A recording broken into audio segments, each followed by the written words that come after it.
Hey, everybody. Welcome to Double Shot of Steelers. I'm Dejan Kovacevic. He's Chris Halleck. We're from DK Pittsburgh Sports. We cover football and other things for a living.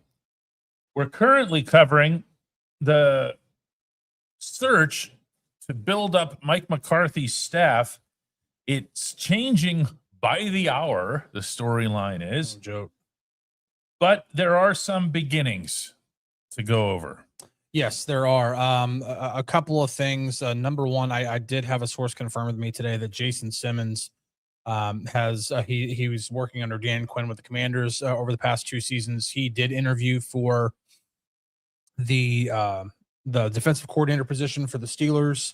Even though they already hired one yesterday? Well, yeah, right. Just checking. According to ESPN, he is expected to be hired in a prominent role. That was the wordage used in the report, but that is not defensive coordinator. I also did have it confirmed that Patrick Graham is interviewing today. Yeah, so he's in the building today, yeah, not yesterday when he was hired. Correct. Okay. Yeah.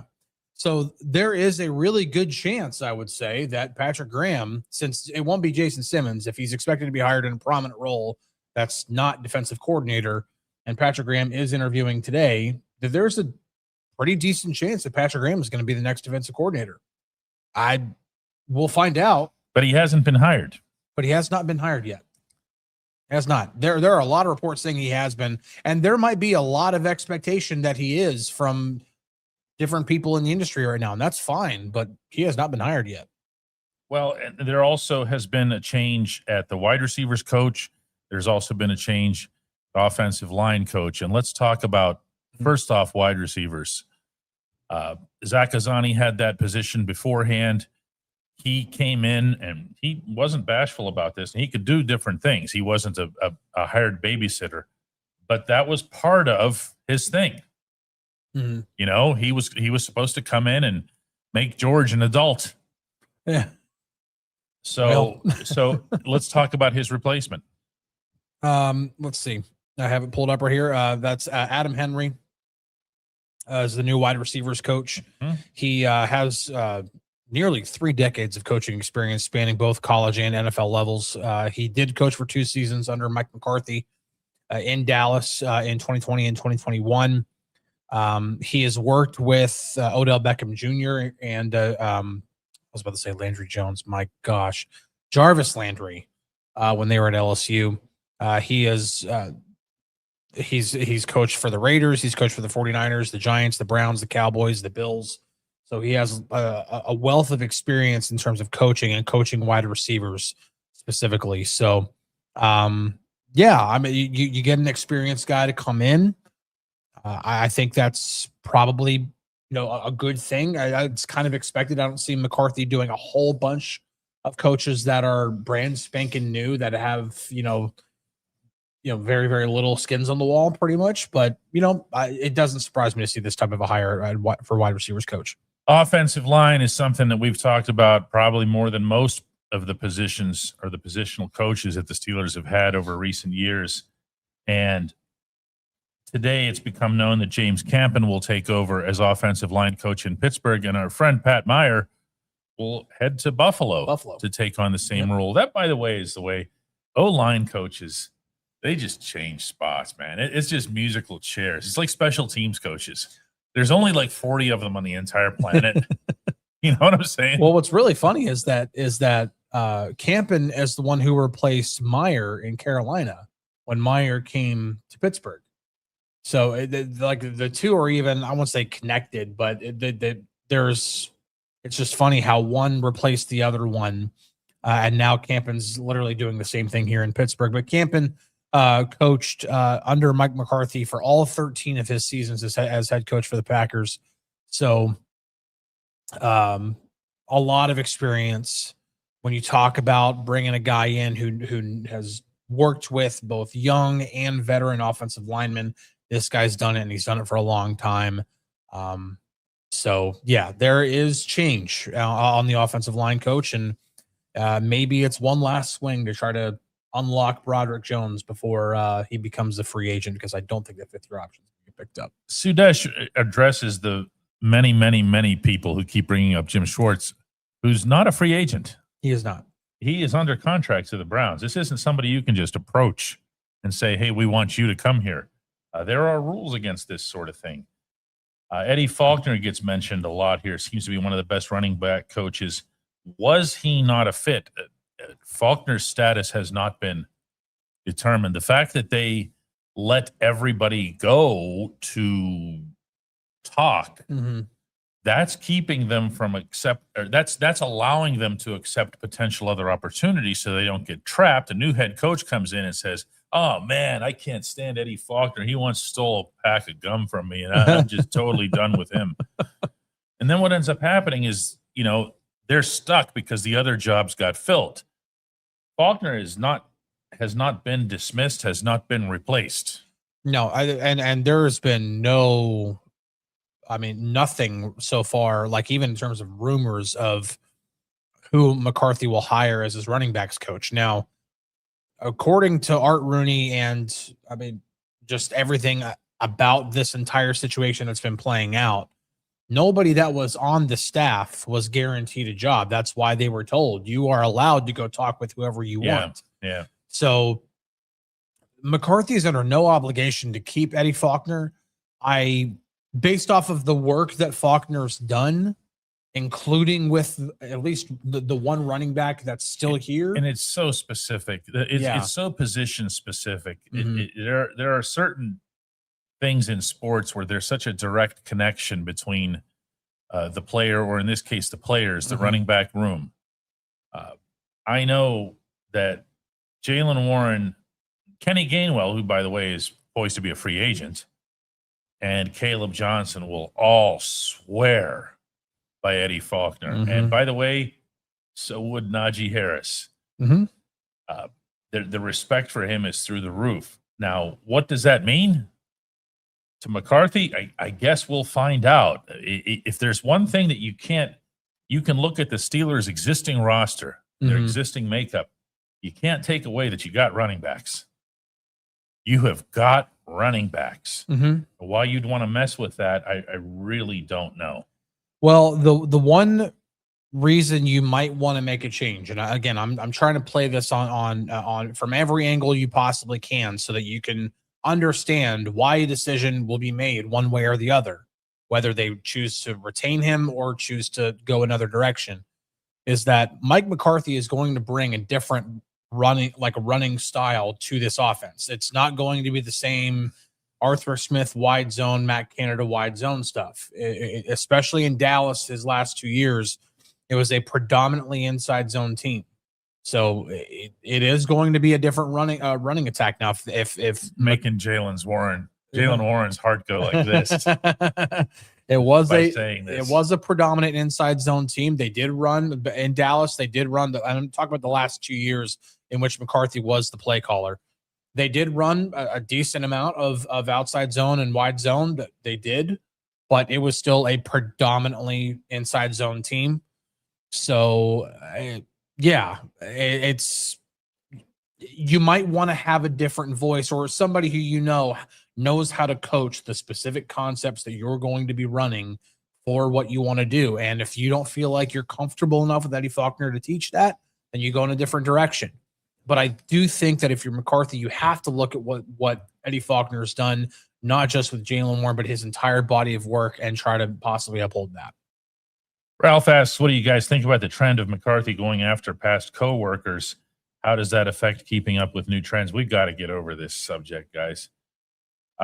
There's nothing unique to this. This is what coaches do. They find people they know. It's the fraternity isn't that big. If you go through 32 teams, and let's say a handful of coaches with each team, that's a small group. And enough of them have moved around as they've gone up the ladder or down the ladder, and they've been in different cities and worked with different staffs and different people, and they become tight, or they don't. They learn to trust each other, or they don't. It's an enormous factor in this.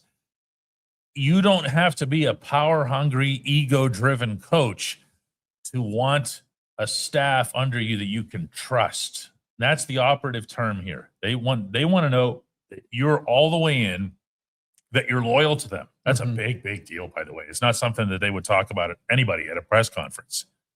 But they want to know that when they turn their back, that you're not going to the players and saying, "Oh, God, this guy, he's just the worst. I'm trying, guys. I'm trying." Yeah. That's very, very important. That does not make McCarthy or the Steelers unique. There are exactly 32 teams that would prioritize this. Or 31. Always throw the Browns out. They don't know what the hell they're doing. Yeah. 31. Another potential hire, and this is not a guy who's been hired yet. Not a guy who's been hired, but the potential. Scott Tolzien, who I brought up for a potential coordinator. The Steelers have requested to interview Scott Tolzien, which he's working in Mobile at the Senior Bowl this week as the offensive coordinator for one of the two teams down there. I don't remember which one it was, but he's working as the OC for one of the two teams that's going to play in the Senior Bowl. But they've requested to interview him to potentially be the offensive coordinator. Tolzien worked for all 5 years under McCarthy in Dallas. He most recently became the Saints quarterbacks coach, working with Tyler Shuck, who had a pretty promising rookie season for the Saints. So I think that's a pretty interesting guy to bring into the mix. I thought that was an interesting guy before, and the fact that they're going to interview him means that they're at least interested.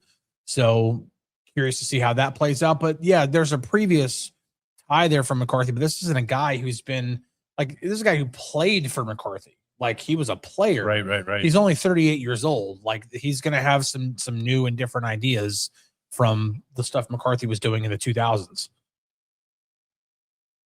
This program is brought to you by our friends at the FanDuel Sportsbook, where they have gone into what they're referring to as playoff mode. And it's really Super Bowl mode. Yeah. I mean, that's what it's all about. That's what all of American society becomes about pretty much over the next few days. Mm-hmm. And you can basically have fun with anything that's related to that game, whether it's something as simple as picking the Seahawks over the Patriots, and they are currently favored by 4.5 still. 4.5 still. Mm-hmm. Whether it's that or whether it's, the more complex stuff, throw some examples our way. If you believe anybody is going to set the Super Bowl record by throwing for at least 506 passing yards, you can bet on that to happen. You can bet on a player to set the passing yards record, receiving yards record, rushing yards record. If you expect a quarterback to throw at least a Super Bowl record 7 touchdowns, you can bet on that.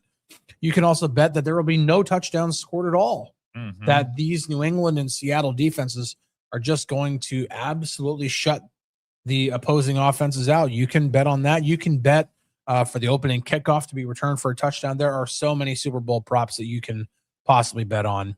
I could just keep going. Go check out the FanDuel Sportsbook for all of your sports betting needs. We're gonna look at some more stuff here from our chat group here. Really quick, I did also just recently get word that Andy Weidel is in Mobile for the Steelers. So you notice his name never came up at the press conference. Yeah. Now I understand why it didn't come up from McCarthy, because McCarthy was thanking the people who were actually in the interview room with him. Andy wasn't. He was not. He wasn't part of these interviews. It was the two Rooneys and Omar Khan, and that's it. Yeah, which I would kind of expect. At this point of the offseason, for Andy, this really starts becoming about the draft, about putting. This is the week where it really starts ramping up into high gear. The fact that Andy is there for the Steelers might be indicative that he's not getting the job in Atlanta, but we'll see. You got to keep working. He's under contract. That's true. Like you got to keep working. So he is still doing his job right now, and his job right now is continuing to get the Steelers prepared for the draft. Tim points out, he says, I'm surprised Chris isn't in Mobile at the Senior Bowl. Don't be. We talked about that. Once it was clear that the Steelers were going to be bringing in Mike McCarthy and everything, this was definitely going to be the place to be. Mm-hmm. And then the hiring of the staff and everything else here, way more that could get done here. We have access to tons and tons and tons of information on the prospects as they're coming up. So that was by design. He had plane ticket, hotel, whole deal, right? I had everything booked. I was ready to go. I was going to be there for. I was actually going to be returning today. I would still be on this show today, but because today is the last days of practices, so I would have gotten the two first days of practice. But that meant I would have missed the Mike McCarthy press conference. Didn't want to miss that. So yeah, there are bigger fish to fry, but the real work and the Senior Bowl is valuable. I'm not trying to dismiss it whatsoever, but whenever I can go to where I've gathered the most information on the draft, specifically with the Steelers and their attitude towards the draft, it is the combine. The combine is where I've learned the majority of everything. And man, last year was a goldmine for me. And everybody's there. Everybody's there. Richard asks, does Kenny G get retained or does Caleb move up to varsity?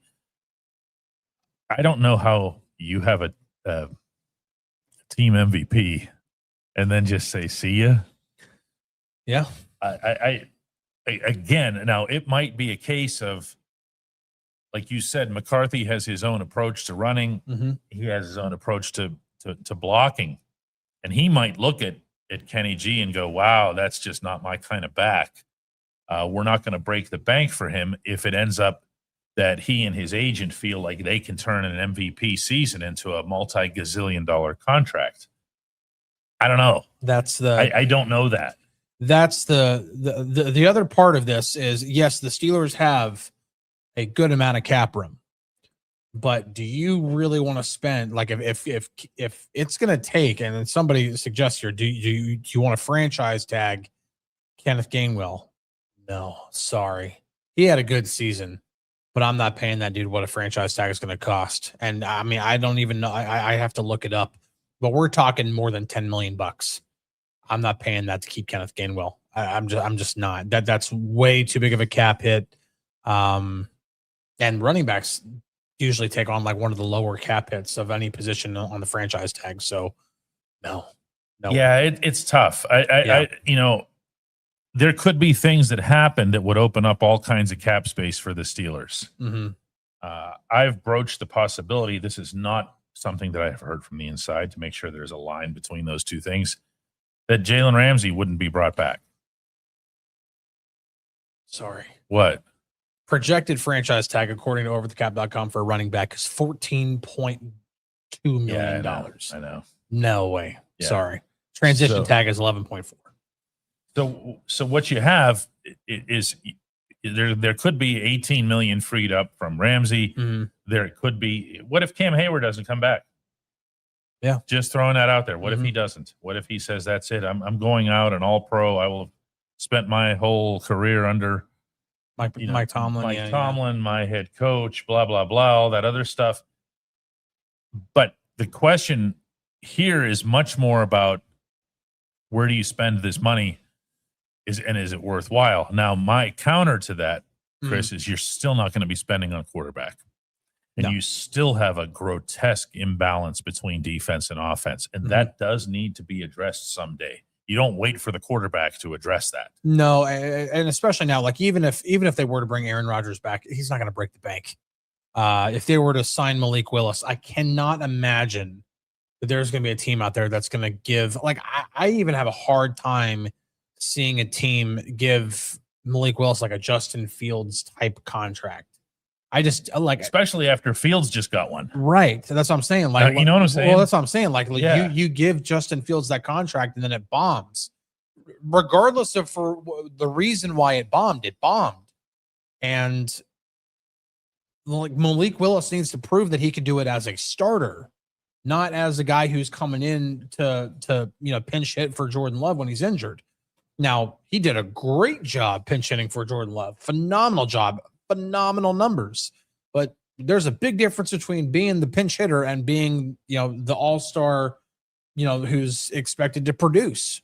So either way, quarterback's not going to cost a lot of money, but Steel Scorpio gets it here. Wide receiver. Receiver. You gotta go sign a receiver. You got to get more than one. I don't want to hear about WR2. I want to hear about WR2 and WR3. Oh, absolutely. I want to hear about lots of wide receiver options. And then on top of that, I want to go into the draft and take one in the first round. I want a dog. That's a DOG. Or DAWG. Dog. That's a different show. Okay, she doesn't have that one here. We don't just really have them. Where I get the. It's a serious show. This is a serious show here. Jay Mood says, did anyone hear McCarthy say he was to revamp his offensive scheme in 2010? That gave me pause, and by pause, I mean fear. I'm not sure what that means, that question. I thought it sounded interesting enough that I put it up. Yeah, I mean, listen. What's he mean? You can have a scheme that you liked and modernize it. I mean, the West Coast offense is not run the same way that it was when Bill Walsh instituted it in the 80s. The West Coast offense has evolved. All kinds of schemes. The way different rushing concepts are coached up and executed in 2025, 2026 is different than, like, you look at the way Mike Shanahan ran the wide zone stuff with Denver in the late 90s. It's not run the same way that nowadays as it was back then. There are ways to modernize your scheme. So there might be a way that there might be things that McCarthy really liked about the 2010, and there's a lot of reasons to like that. He won a Super Bowl that year. But there are ways to modernize it. So don't hear that and think, oh my gosh, he's going to try to run back an offense that's 16 years old, or anything like that. Yeah, it's going to be a more modernized version of it. At least you would hope so. I have my I have a little bit of trepidation if Aaron Rodgers is the quarterback, because I don't know how much you're going to be able to modernize it with him as the quarterback. But that's a different discussion. Yeah, it is. And at the same time, it isn't, because it's really everything about this offense. If you bring Rodgers back, I don't want to paint a positive into a negative. He had himself a nice year here. He did. And he did a lot of good things on and off the field. Yeah, absolutely. Okay? He exceeded certainly my extremely limited expectations of him last summer. He more than exceeded those. But come on, guys, he's 43, and you have a guy in the fold who's won a college football national championship. Just try something. You got to start rolling some things out there, even if they aren't necessarily things that give you instant gratification as a franchise. I'm not talking about fans. Yeah. As a franchise. My biggest reservation on Rodgers, I'm just going to use one specific here. This isn't the only thing, is teams nowadays, especially some of the better offenses in the league, are using pre-snap motion to bully defenses and to really, really stress them. And I'm not talking about the offense comes out of the huddle, and pretty much right as soon as everybody gets in their spot, you do a quick little motion to move a guy back and forth just to see, okay, is it man or zone or something along those lines. I'm talking about you do something in which motion is done right before the snap, and it's done at absolute 100% full speed. That is stressing the defense out. That, okay, what are they doing? And ball snaps. They don't have time to react to it. I don't see Aaron doing that. I just don't. Not saying they didn't do any of it. Of course, when you look at it, yes, there were plays where they did it, but it's the percentage. How often are you doing it? Some of these better offenses are doing it like vast majority of the time. But I just don't know. I don't know how much you're going to be able to modernize when it comes to the passing concepts, when it comes to the pre-snap motion, all that stuff, or even doing a whole bunch of under center stuff, because Aaron Rodgers doesn't necessarily like to operate from under center very often. One of the things that I referenced earlier in this program is that I really hope we can get past the concept that every hire that's older is bad and every hire that's younger is good. The NFL landscape is littered with teams that went for young and cool and had it bomb in their faces. Yeah. And we don't see that in Pittsburgh because let's be real here. Not everybody's paying attention to the other 31 teams, or at least not the 28 that aren't in the AFC North that you don't see on a regular basis or pay, just more heed to. You do want coaches who know what they're doing. Mm-hmm. You do want coaches who come with a measure of respect. You want those players to recognize that when those coaches walk into the room. You can't just go all children.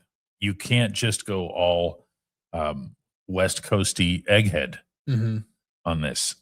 I'm going to continue to insist that I really hope that there's a smart, sharp, younger, fresher mind as it relates to this specific offensive coordinator role, which is to say the one where the head coach is calling the actual plays. I'm picturing somebody like with an iPad sitting in the corner, just drawing up plays and then just passing them on to McCarthy. That can be your offensive coordinator. They don't need to strike some awesome presence or figure in the locker room. When they talk to these guys, they can just be doing the design. Steeler Girl brought up a really good point here. She said, it seems like most teams went with older veteran coaches with the exception of Jesse Minter. That's true. There was a lot of that. And neither of the Rams guys got head coaching jobs. And there were the crazy amount, an unusual amount of vacancies. It was like 1/3 of the league. Yeah. At one point was open for head coaching gigs. Nobody wanted the Rams guys. So I think that needs to be pointed out. No matter what you thought of them, and I'm going to reiterate here, I was impressed with everything that I saw, heard, or read about both Chris Shula and Nate Scheelhaas. Neither of them got jobs. Yeah. Not head coaching jobs. Scheelhaas got promoted internally to be LA's offensive coordinator. Well, if Mike LaFleur moves on. If Mike LaFleur moves on. If not, he's staying right where he was. He didn't have to move his stuff. Yeah, exactly. And Shula will stay as defensive coordinator in Los Angeles for what will be his 8th consecutive year in that role. When you've been somebody's DC for 8 years, you're creeping into Keith Butler territory. Okay, you've been there for a while, and you're going to get labeled. So something, and I see this get floated, mostly by fans and so forth. There's something happened. Something could have happened in these interviews where in the virtual interviews, the initial ones, where they just said, where the Steelers people just looked at it and said, no, we're not going to fly that guy all the way across the country. We've made up our mind here. So it's just something to think about. We can have impressions of things in the moment, but then certain things can happen after that can make things clearer. And I think it's going to be worth revisiting. I think it's fair to revisit things like that because a lot of emotions were stoked here over the past few days. Yeah. I mean, listen, the initial reaction, we remember the initial reaction to the news that Mike McCarthy was going to be the head coach was, that was brutal. The word vitriol doesn't even begin to describe it. Like, people were ready to start tearing the UPMC Rooney Sports Complex down brick for brick. They were ready to set Acrisure Stadium on fire. Yeah, Jacob says, what if the Rams guys didn't want to take that step? Dude, they're not that important. Okay, I'm going to say this again. Shula's been in the DC now for the same team for 7 years. I don't know if people realize that or not. He's not some rising this or that. Okay, he's been in the same role for a long time. He absolutely wants to be a head coach. There's no way he was offered that. Oh, he's only been the coordinator for 2 seasons. Oh, 2? But he's been under McVay since 2017. But still, like you're moving up and you've stayed in the same organization for a long time, and you've been a coordinator for 2 seasons. And it's not like you look at what Shula did. And you understand nobody paid less for defense in the NFL than the Rams. And he did a lot of good things. Although it's fair to bring up here, as long as we're talking about potential new hires, that the Raiders had one of the less glamorous defenses in all of football, was still somehow ranked 14th in yards allowed per game under Parker Graham. Yeah. If Graham is the guy, and I've done some homework on him today. I'm sorry. Go ahead. No, I'll get to this in a second. Oh, TJ Silence. TJ Silence. What's he supposed to be doing? Is he supposed to be talking? I don't know. I didn't hear about that. It's January. Yeah. Go ahead. Sorry, just that. Not everybody has a podcast. Yeah. That also reminds me. I saw a lot of fans freaking out. I don't say a lot of fans, but I saw some fans freaking out. There were only 2 current players at Mike McCarthy's press conference. Yeah, they earned a vacation. They're not here. They're Also, not in Pittsburgh. I don't know if you guys can see out there. Yeah, it's also tough to travel. But there's mountains of snow out there. Yeah, what you had were the people who were around, and there aren't many of them. And that's why Ryan Shazier lives and works in the area. Alex Highsmith, I'm sure, was here living and training. It's not like there were 53 guys over at the facility and only 2 of them thought, hey, let's go ahead over and welcome the new coach.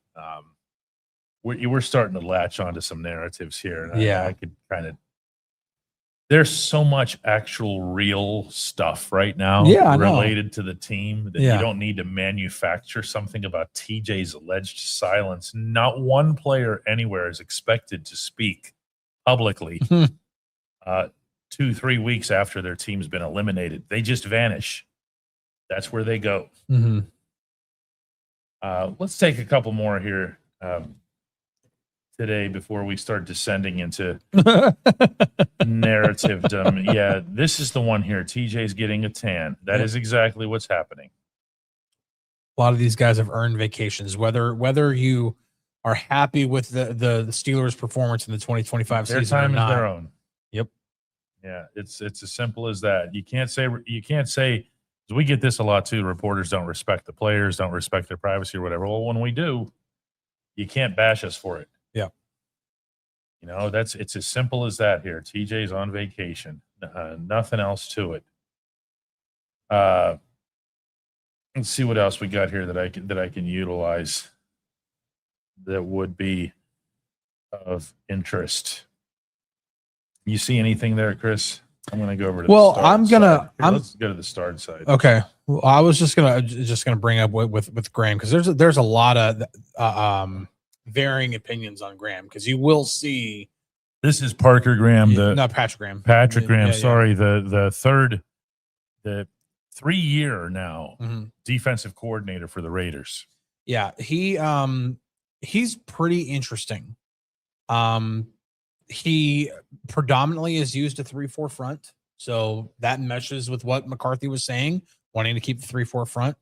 He has predominantly used single high, cover 1, cover 3, which is what the Steelers have been running for a long time. So you're going to hear that and go, oh gosh, it's another retread. Oh gosh, we're running it back. Well, when you actually go through his history, he's done a bunch of different things. First off, he's coached under Bill Belichick, Steve Spagnuolo, and Brian Flores. Now, those 3 guys. Yeah, they have some defensive chops to them. Just a little bit.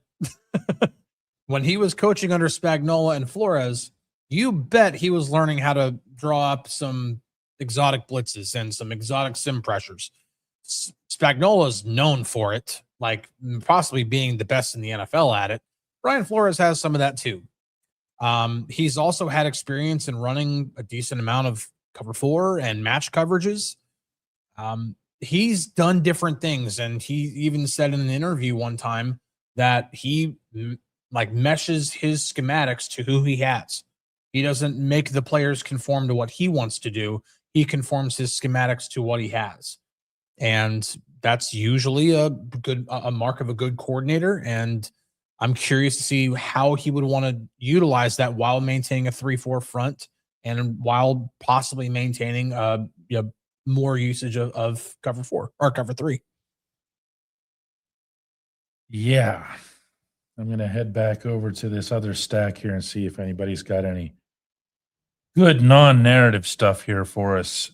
Justin says scheme should be tweaked to existing talent. Yeah. Jason Williams asks if there's an update on Broad. There isn't, and there isn't going to be one. This isn't something that you're going to have to regularly ask us. The first opportunity to really find out something like this about Broad will probably be The combine at the combine when Omar talks. Which might is not have usually any on the updates. second day. Yeah. He'll have something. I The don't, chair's falling apart. is it really? What was I it? have no idea. Something just You fell guys right are out. breaking the office.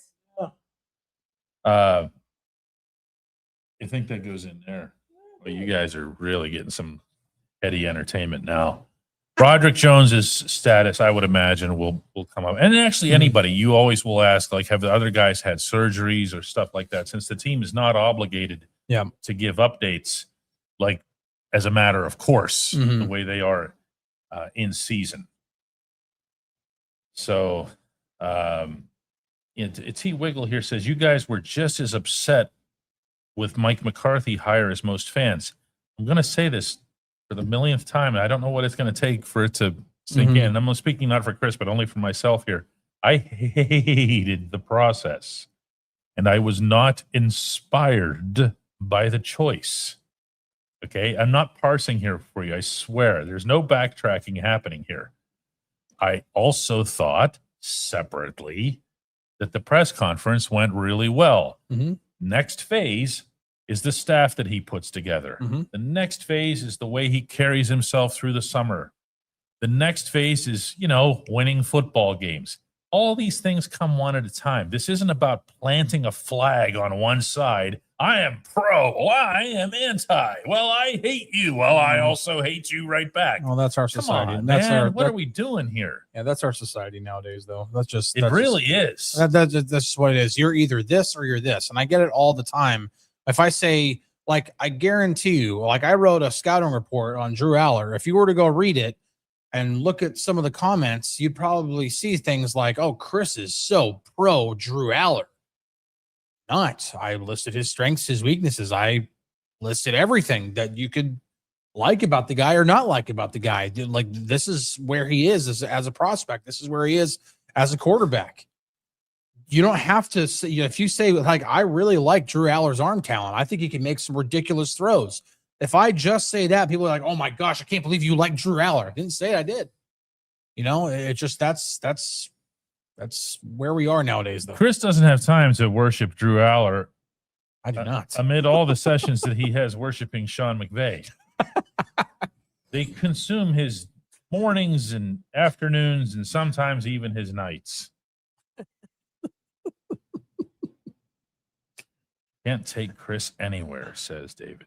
I don't even know what I did. Breaking the chair. I'm breaking the chair, apparently.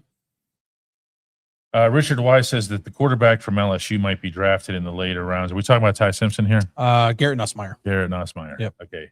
And his dad did have a coaching relationship with McCarthy back in the day. Where's Ty Simpson? Alabama. Yep. And he is not at the Senior Bowl. Yeah. There are listen. It's not a great quarterback class. Ty Simpson might be $20 from Hans. Jay Warren, a dog. It's just, you know what? That's $20. a worthy $20, man. In fact, I'll tell you what. I got $20 here backing that. Jaylen Warren as a dog pool goes right there, pal. Okay. And when Jalen comes on the show someday, what's she got? She's got old headphone. What the hell? These aren't even worth $20. From the airplane. You stole them from the airplane, and that's your contribution to the Jaylen Warren as a dog pool? They come with the ticket. oh man, good stuff. Wow. So you literally cannot buy those. They come with That does not make them invaluable. But you cannot buy those that just headphones makes them anywhere. not worth. They're one of a kind. They that are makes one of a them not kind. worth One of a stealing. kind headphones for Jaylen Warren right there. Yeah, Jalen, I'm it's my 20 down there. I'm totally in the Jalen is a dog pool. Up, 10 more dollars, and the Dolly mic pool will be filled. They think these mics cost like $30. What you don't know is that there are mics not being used. Yeah, this is true. It's not like we have to go buy one.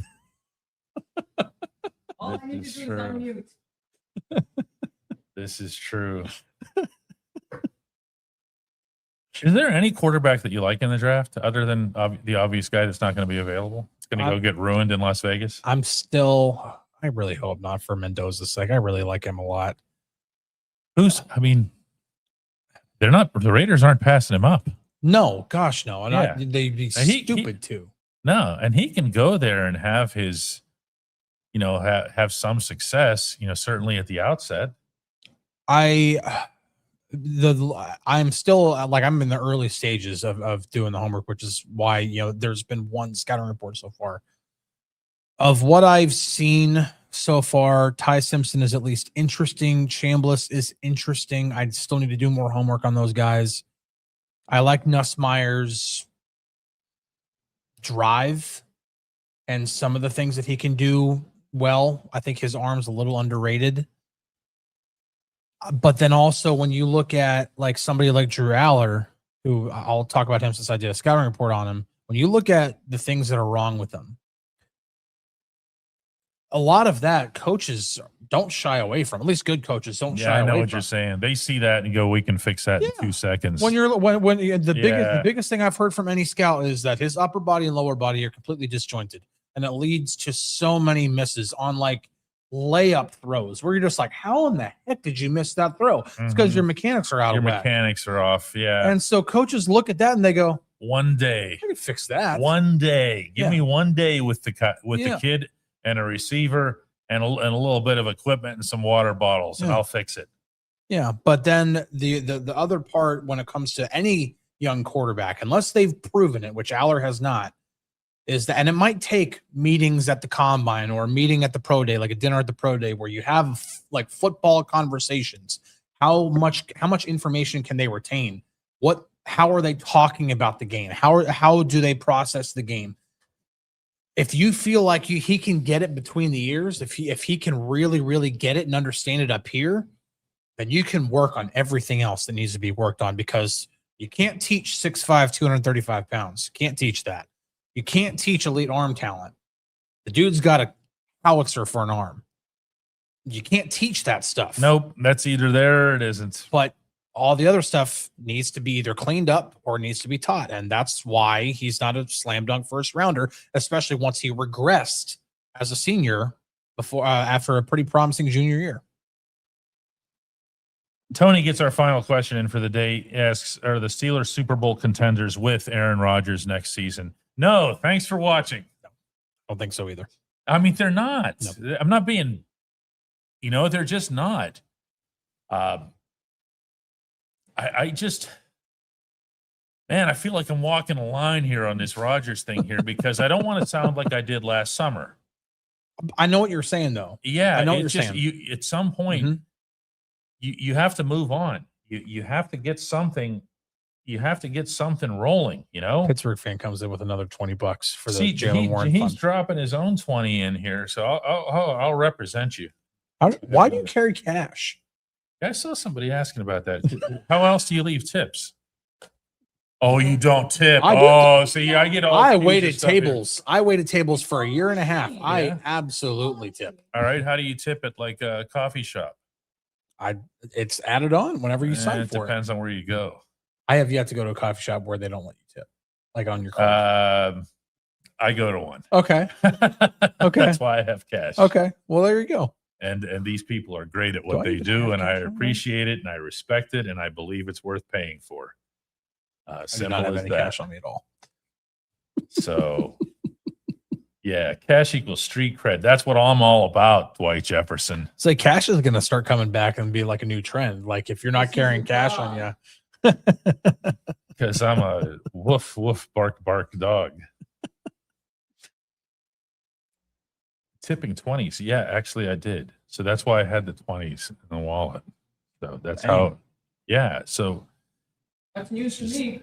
if I had made Chris, if whoever made Chris's coffee got gypped. I did not. I tip. Did you? Yes. Okay, you didn't give him $20. I did not give them $20. All right. Neither did you. Neither did I. Busted Oh my butt. gosh. Nikki- Nikki again. Nikki is I'm gonna tell you a story, Nikki, just for your $100 here. All right. You ready? Once upon a time, if you ever been to an arena, you see the scoreboard, any arena, basketball, hockey, whatever, there's a scoreboard right over the center part of the arena, right? Mhm. These things are now larger than life. I mean, they're unbelievably big. They're scary big. Mhm. And I'm really dating myself with this reference, but when Darius Kasparaitis was with the Penguins, Kasper is a little bit nuts for those of you who go back that far. Just a little bit. Just a little bit, okay? And the morning skate had ended, and the maintenance people at the Civic Arena decided they weren't going to lower the scoreboard to do some stuff, right? Mhm. Like lower it, Yeah. like to the ice. This idiot, and I'd say that if he was sitting here, believe me, you could talk to him like that. This idiot decides to do these dives, head first dives, sliding under the board before it's coming. That's Nikki coming in here at the last second.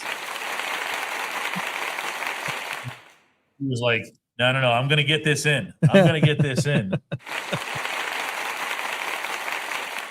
Way to go. Dolly's doing a little golf clap over there. Way to go. I'm telling you guys. What? Why all of a sudden am I getting like by the okay. You want to know how I'm not cheap when it comes to tips? I have a science to how you That's how rumors get started. Yeah, I know, right? Is There's there a tip listed on here? Let's see if we can there is a science to tipping, by the way. I waited tables for a year and a half. There is a science to tipping. When you get your bill, let's say you go to a restaurant and your bill was $43. You should be tipping $8. You take the first number of your balance, which is a 4, double that. Now, if you're like almost at the next number, so if it's like a $49 bill, add an extra dollar or add an extra 50% of that number. So it'd be $9. What are you talking about? That is calculators on the phones. this is the easiest way to just tip. If I get a bill and it's $52, I'm tipping $10. Or yeah, that's what I'm doing. There is a quick science to Another tipping. way to say that is 20%. Easy way. 20%. Oh boy. That's just the easy way. There you go. Oh, damn. That is true. Hans, That is $100. Hans Moncada refers to Nikki as a dog. He misspells dog, but that's okay.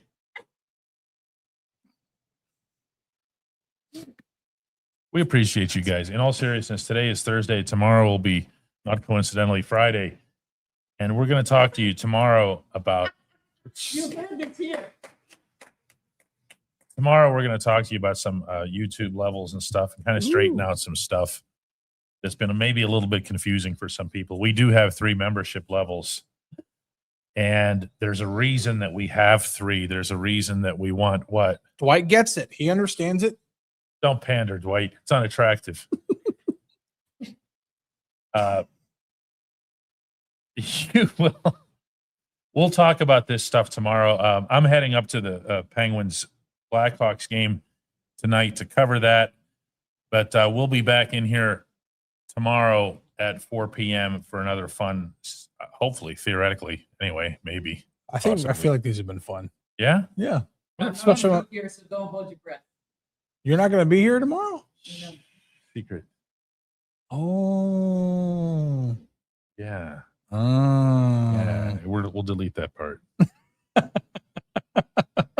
And yes, for everybody who's bringing up these contributions, they're all going into the microphone fund. Yes. The microphone/bribe fund, because it's got to be both things. It's got to be I something. think you paid for it like 3 times. You kind of have to. She has acknowledged that she's going to get the microphone, and she's done that. Oh. But I could get a good one. And we have an arm. So I can have a smooth jazz. Like this arm right here. Same arm. Can be mounted right over there. Oh, You know, guys, before we go today, I'm determined to find this. I want to make sure that we properly ban Lead with Chris. We're going to eject his spot to the moon after this one. Chris says, I lost 2 fingers on my hand. I asked my doctor if I'll be able to write again. He said, maybe, but I wouldn't count on it.